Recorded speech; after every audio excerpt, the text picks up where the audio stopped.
Every time you play small, you're living out of your authentic self. You're not being your real self. The cost of playing small, you betray yourself, you live with resentment, and you never fully experience your full potential. When an outsider betrays you, it's bad. But when you do an internal self-betrayal, it's even worse.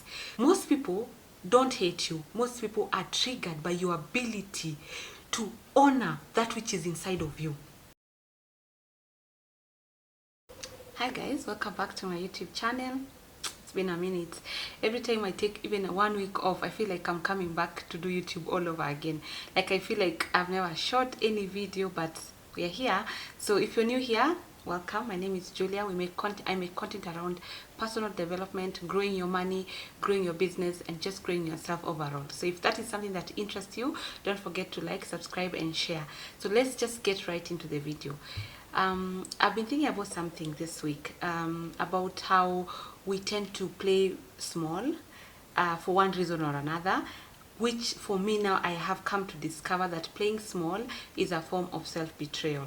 Every time you are supposed to occupy a place and you pretend or you act or you minimize yourself so that you don't look like you're not humble or whatever, you're actually self-betraying yourself because you're not showing up as your authentic full self. Okay, and I feel like one way or another, every one of us has ever been in that position where you feel like you're playing small, like you know your potential, you know you can do better, you know you can occupy more space, but just something holds you back in such a way that you just minimize yourself. You refuse to speak up because you feel like am I sure what I'm about to say, is it the right thing? So you keep second guessing yourself. That is self-betrayal because you know your ability to shine in that room. Okay, so today we're talking about how we play small and how we betray ourselves and how to live in our authentic, powerful self, so that we can be able to occupy spaces unapologetically. Apologetically, like, oh, I don't know if I should be here or I should not be here, or I don't know if I deserve to be here. But now we want to actually show up to the fullest, occupy the space, shine, and not feel like you need to minimize yourself. And that not to say that you now become arrogant. We all know the difference between being arrogant and actually occupying your God-given space. I have been in those spaces of playing small. I am not here to cause any fracas. I'm not here to, I don't want to be seen. I don't want to be heard. I just want to come, do what I need to do, and leave. Okay, that's playing small because you know your ability to shine. You know your ability to extend yourself to such heights, but you prefer to stay small. And for me, my journey as a retired people pleaser, amen to that, as a retired people pleaser, has always been something that I've battled with because I was a people pleaser. Okay, so I used to feel like I need to be in spaces where the less I talk, the less I question. I try to please that space. So if it means me keeping quiet to make the other person more comfortable, that's what I used to do. Okay, you are actually going to allow people to shine or allow people to win things that you can actually also win, but you prefer to I don't think, I'm not here to fight for whatever this is. I'm just gonna let them win. You think it's a humbleness. That's not humbleness. That's self-betrayal. You're betraying yourself to make other people look good when you know you can stand out. You're so good in that area, but you pretend I'm not here to fight. I'm not here to I'm not here to. It's okay if they win. It's okay if they take up that meeting. It's okay if someone else is able to do that thing. You know your ability. Then that's self-abandonment and self-betrayal because you keep leaving your authentic self outside the door to come in and just please everybody else. Okay, so let's now rail back how for me playing small has really played a part in my life, and how it has really made me minimize myself in spaces that I should have been shining. Okay, playing small comes from something like you're playing small, but there's a whole different thing behind you for you to actually think that you need to play small. Okay, so the victim mindset and why it keeps you stuck. Okay, you guys, if you're here long enough, you know I was married for 16 years, and in that marriage, guys, this is what I want to tell you. In that marriage, I actually believe I was a victim. I thought my circumstance controlled me, the circumstance, and that I had no real choices. Like, at the back of my mind, I felt like I had no choice. It's like I was a child in that relationship, in a way that I felt like I had no choices. You know the way when you're a grown person, you know you have choices. Like, if you go somewhere and you're probably treated badly, you just walk away. Yeah, but the victim mindset made me think that I was a prisoner, a prisoner in my own life. Like, I had no choice, that there's nothing I could do. You know that victim mindset, I don't know what to do. I'm just gonna stay here, even if it's bad. How bad? No matter how bad it is, I'm going to stay here. Okay, the biggest lie we tell ourselves is that we have no control of our lives. You actually, and I'm not saying this as an example for myself, that for me I felt that I had no option, but we have been in spaces where we feel like, I am stuck in this job, I am stuck in this bad relationship, I am stuck in this bad friendship, I am stuck in this whatever area you feel like you're stuck, but you have control over your life. Then when you're in that circumstance, you actually take yourself as a victim, that you have no choice, that you have no control what you should do in that relationship. But you know, we are grown people. What do grown people do? Like, if you're a grown up, what do? You make a choice that this space is not serving me. I need to do 1, 2, 3, 4 to get myself out of this circumstance. But a victim mindset tells you you have no choice, Julia. You have to stay in this bad relationship. You have to stay in this bad friendship. You have to stay in this bad marriage. You have to stay in this bad work environment, because you prefer to be a victim. Because if you're not a victim, then you have to take responsibility. But because we do not want to take responsibility, you prefer to stay in a victim mentality, because a victim mentality allows you to not take responsibility of the things that you should be taking responsibility for.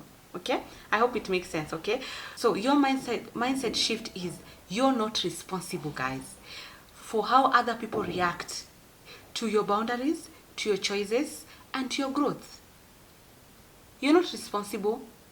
So if you're in a certain relationship that you want to get out, okay, and you create boundaries, you're not responsible for how they react to that boundary. You're not responsible for how they react to your growth, that you say, I can't see myself in this relationship, I can't see myself in this work environment. How they react to that should not be something that should bother you. Okay, so you need to remove yourself from, I don't know what to do, this person is so bad to me.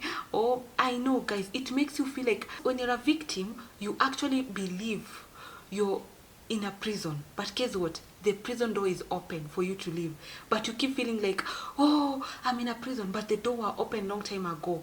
So that's how a victim mentality, you, in your head, you think you have no choice, but the door is wide open for you to just do as you wish, because you're a grown-up. Okay, you can decide to leave, you can decide to stay, but you have to take accountability for what you decide to do. If you decide to stay, then there are consequences. But if you decide to leave, there are also other consequences that are going to follow you. So you make a choice. Okay, so why playing small is self-betrayal. So now, are you seeing victim mentality? So you stay stuck. So in that stuckness, when you start playing small, you self-betray. Okay, every time you silence your voice, you stay in spaces that no longer serve you, or you ignore your own desire to please others, you are betraying yourself, guys. For example, let me take an example. Saying yes when you want to say no. How many people, especially, let me tell you guys, if you're not a people pleaser, you'll not even understand that for you to just say no, it takes every inch of your bone and your muscle to say no, because you're used to pleasing people. You're used to saying no, yes, even when you don't want, you say yes. Okay, so saying yes when you should have said no is self-betrayal, because you know, you don't have the capacity to do what that person wants you to do, or to overextend yourself to that capacity. Okay, making yourself responsible for others people's emotion. You know, I don't know if people pleasing goes hand in hand with an empath. I feel like it's one of the, it's like most people who are people pleaser are also very empathetic. Like you feel like, oh, I care for how this person feel.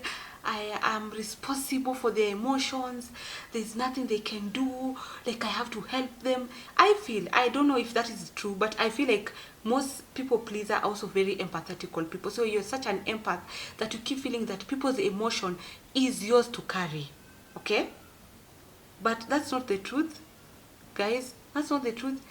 Every person you meet that is a grown up, they have the ability and the capacity to deal with their own emotions. You're not there to help, to come and take up the load of their emotions. You can be there as a support system, which means you're not there to offload them of their emotion. You trust that they are grown up, they're going to take care and regulate their emotions as grown up. You don't have to step in and be an active person in how they deal with their emotions. You can be a very passive person on the background, like I'm here, anytime I'm here, you know I'm here. And I believe and I trust that because you're a grown up, you're going to take responsibility for how you feel. You're going to take responsibility of your general emotions. You're going to take responsibility how you regulate your emotions. Okay? So retire from people pleasing, and then retire from being such an empathetical person that you go above and beyond in an unhealthy way. You have to, being an empath is a great thing. I can't even say that I feel bad because I'm an empath. No, I just feel like sometimes we can really go to very unhealthy places. If you're not aware, you can actually find yourself in such unhealthy places.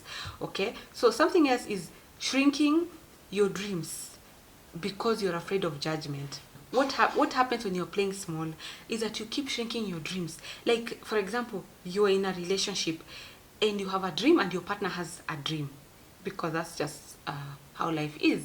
So you know what you will do in most cases. You will actually shrink yourself and help this person grow, because you keep feeling like they deserve to grow more than you. They deserve to be lifted more than you.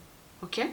So you feel like, let me just help him first finish his degree. Let me help him finish his master's. I'm going to do mine later. In that process of doing that, you have betrayed yourself. I need you to ask yourself, why would you have a dream, and every time you think about doing this dream, because you know you're a great person, you know what you're capable of doing, every time you think about achieving this great dream, what do? You're afraid that people are going to judge you. So you decide not even, I actually feel like most people self-sabotage themselves to play small so that they never have to achieve the greatness that they have. So you keep feeling like, oh, people are going to think I'm a bougie. People are going to think, who do you think you are? So you prefer, and you actually self-sabotage yourself in a way that you don't even go out to get these dreams that you're capable of doing, of achieving. Okay? Because you're afraid that if you achieve this dream, then you're going to be someone different. You know, this is the problem. I always feel like all of us know what you are capable of doing. You know you're within yourself the capacity or the ability to do so many things, but you keep feeling like, oh, I feel like I will not relate with people.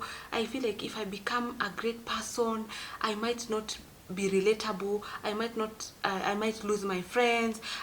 My family will not understand me. So when your mind tells you that you're going to lose a lot, quote and unquote, that you're going to lose a lot, what do? You prefer not to go for it, because you feel like you're going to lose.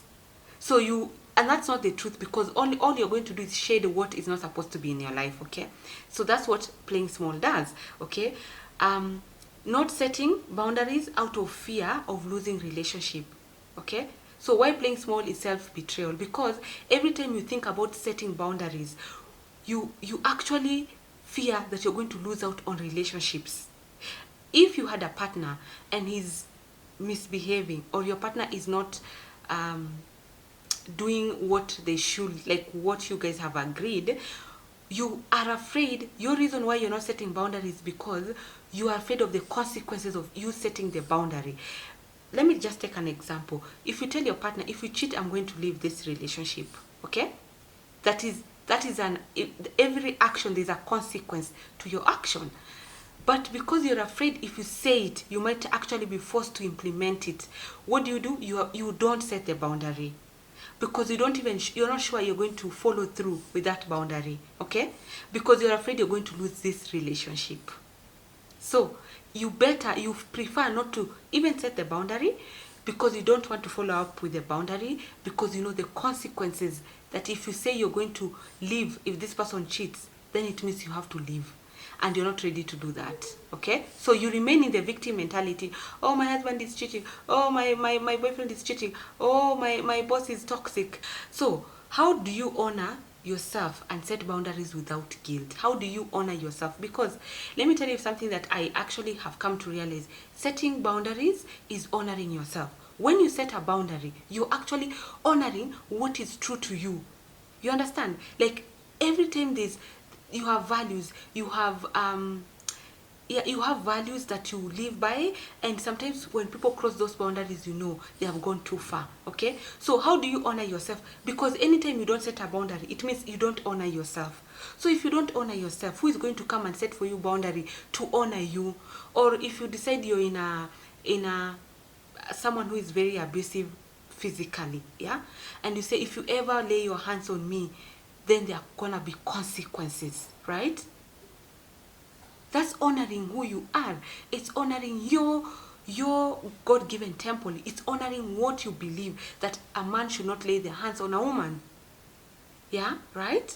So every time you refuse to set a boundary, you dishonor yourself. Because you know whatever they're going to do, whatever you're going to allow them to do to you, is going beyond your value, your what you believe to be true for you, okay? So you have to set boundaries and not feel guilty about it, so that you can thrive, okay? So catch yourself in the moment when you feel yourself about to people please, and pause and ask yourself, am I doing out of love or out of fear? Okay? So because you're afraid to set boundaries, so you want to people please so that the other person can feel comfortable, or you want to tell them, you know, you actually messed me up when you did this, but you don't want to say it because you are afraid. If you say it, you're not sure how they're going to react, so you're going to try to say the way you think it will be best for them, okay? So anytime you find yourself in that situation where you want to tell someone, you have crossed my boundaries, but because you're a people pleaser probably, and you want to make sure they feel comfortable even when they have crossed your boundary, catch yourself and pause and ask yourself, am I doing this out of fear? Because most people don't set boundaries out of fear, okay? Or am I doing it out of love? Because when you're doing it from a loving place, you honor yourself. You say, because you honor yourself, you're able to express to the other person, I don't feel comfortable for what you did. But out of fear, you will not express how you feel, because you're afraid they will leave, or they're going to shout, or they're going to turn all this drama all around on you and make it look like you are the problem, okay? So you have to catch yourself in those moments, okay? Setting boundaries without over explaining, guys. You say, if you give a boundary, you don't have to overextend yourself and explain, no, I don't want you to cheat, because when you cheat, you can probably get an infection and you bring it for me, and then probably you can give it to our kids. Like, you have to over explain yourself as to why this boundary needs to be honored, right? You can say, if you do this, these are the consequences. You don't have to explain yourself. But because we always fear what is going to be the outcome, then you have to go the route. You have to go to use the long road of, oh, if you do, you know, because this is not good for our family, and the family is going to do this. So you keep over explaining yourself. Setting a boundary, saying, this is what I believe, and this is why I'm here. If you cross this line, there are consequences, okay? Every time you honor yourself by setting boundaries, there are people who are going to be so offended that you said, don't call me past 10 p.m. Don't call me past 8 p.m. There are people who are going to be so annoyed because you have set these boundaries because of one reason or another. You don't have to explain yourself why I don't want you to call me past 10. Probably I'm busy doing something that is very important to me and my family, right? But it's okay for them to feel the way they want to feel. That's how you want it to be, right? So the right people, let me tell you, the right people are going to respect that boundaries, and they're not going to call you past a certain time because they know we don't have to understand why she set those boundaries. We just know because we love her, we are going to honor this boundary. We are going to honor what she said. She doesn't have to explain it to us, okay? Let me tell you guys, the cost of playing small versus the cost of living authentically. So we said, every time you play small, you're living out of your authentic self. You're not being your real self because you're shrinking yourself to accommodate the people that you live with or the people you work with or the people that are in your life, okay? The cost of playing small, you betray yourself, you live with resentment, and you never fully experience your full potential. That is a consequence. Anytime you decide to play small, just know, number one, you're going to betray yourself. What does that do to you? Because you're internally saying something different, and what you're performing outside is saying different. So you have a conflict within yourself of, I know I can do this, but the outside is reflecting something totally different, that you're not capable of doing it. But your inside are screaming, we can do this, we can do this. What are you doing? But your outside is pretending, I can't do this. I don't know if I should do this. I'm afraid to actually raise my hand and say I can do that project for that work. Like I can volunteer to do that and do an amazing job. So when you have an internal conflict, there's a difference between self-betrayal and when other people betray you. Let me tell you, if there's something that can make you feel so worthless, actually feel more worse than even when someone has betrayed you. When an outsider betrays you, but when you do an internal self-betrayal, it's even worse. So you live up with resentment. You know those people who are triggered every time you do something that they know they can be able to do. Most people don't hate you. Most people are triggered by your ability to honor that which is inside of you. I'm going to say that again. Most people don't hate you. Most people are triggered by your ability to honor yourself and to do that thing you know you're capable of doing. The reason why they hate you, or the reason why you give them such vibes, is because they know they are capable of doing better than you. If you're to be put in the same platform of doing, maybe let's starting YouTube, they know that they are better, but because they are not capable of, they refuse to do it, and they see someone who is less than them doing it, then they feel resentment towards you because you honored yourself. The resentment towards you is not necessarily a resentment towards you. It's a resentment towards themselves of what they know they are capable of doing, but because they refuse to honor that, they project their internal resentment to you. So when people resent you and they don't like you, it's not about you, it's about what they know they are capable of doing. And they're wondering, this girl is not even, who does she think she is? Because you know you're capable of doing that thing better. But because you refuse and you're playing small and you're pretending, you have this mentality that people are going to judge you, whatever. So now you project which you think.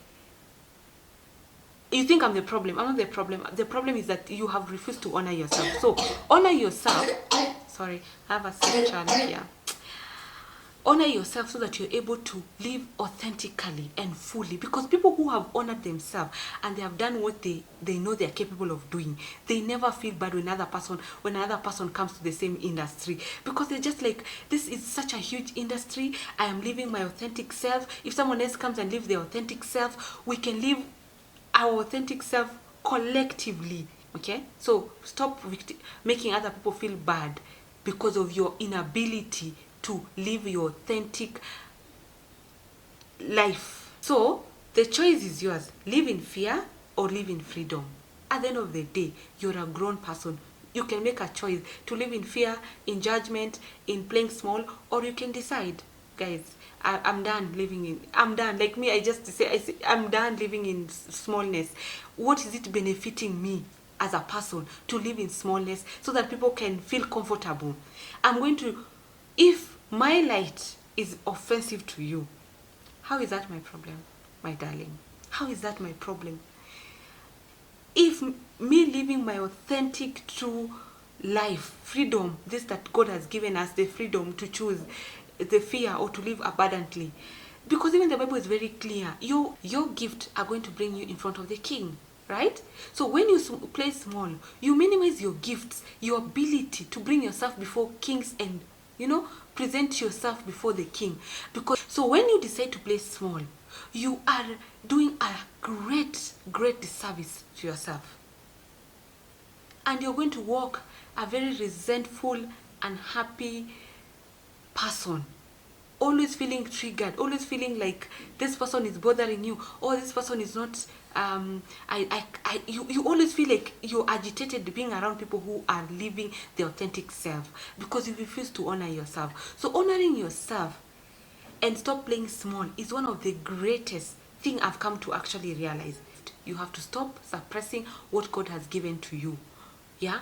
Because we know what you're capable of doing. You also know what you're capable of doing. So you have to start living fully without feeling like people, whatever people want to think, or whatever people want to coin and say, oh, whatever they try to create. Because at the end of the day, guys, this is what I'm going to say.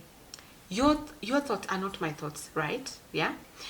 And every time I have thoughts about someone, is it their problem or is it my thoughts? These are just my I've created a mental thing towards this person, which has got nothing to do with that person in reality. It has got everything to do with me. How I see you has got to do everything to do with me, not with the other person. Because I'm the one who has created this facade. Oh, she's loud, I don't like her. Oh, she's living her life to the fullest, I don't like her. Who does she think she is? So guys, this is the year where you stop playing a victim. Number one, this is the year where you take full control of what God has given, the gift that God has given to you.